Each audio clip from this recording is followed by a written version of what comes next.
और वहीं खनन माफिया का आतंक सिर्फ कानून व्यवस्था का मुद्दा नहीं बल्कि गहरे राजनीतिक एंगल से भी जुड़ा हुआ है नजर आता है।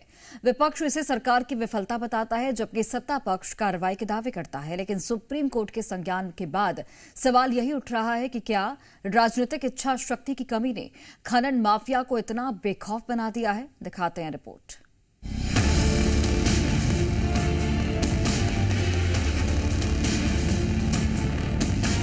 चंबल का सीना चीरकर निकाली जा रही रेत पर्यावरण के लिए बड़ा खतरा बन चुकी है। दिन रात चल रहे ट्रक, मशीनें और खुलेआम हो रहे दोहन ने कई सवाल खड़े कर दिए हैं। साथ ही वन रक्षक की मौत और चंबल नदी पर बने पुल के खंभों की नींव तक अवैध खनन माफियाओं द्वारा खोदे जाने पर सुप्रीम कोर्ट की फटकार ने इससे और गहरा दिया है। सवाल उठने लगे हैं कि क्या प्रशासन की कार्रवाई सिर्फ कागजों तक सीमित है या कहीं न कहीं मिलीभगत इस गोरख धंधे को बढ़ावा दे रही है।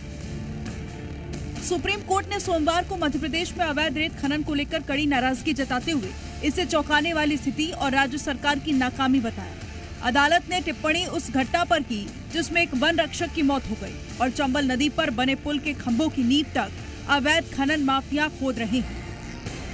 कोर्ट ने प्रदेश में सरकार को फटकार लगाते हुए कहा कि वन अधिकारियों को रेत माफिया कुचल रहे हैं। तस्वीरें खुद ही सब कुछ बयां कर रही है।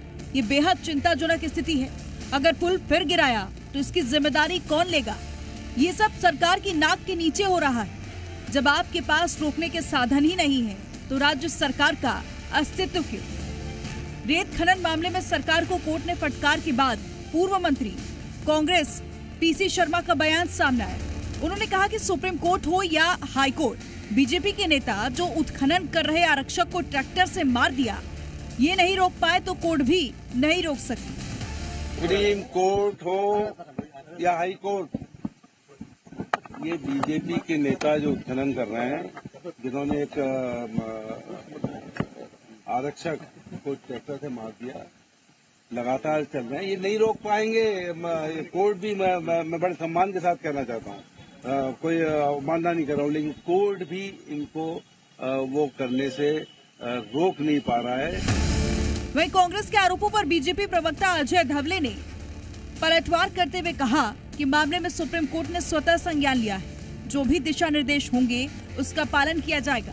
सुप्रीम कोर्ट के निर्णय का कांग्रेस को भी इंतजार करना चाहिए।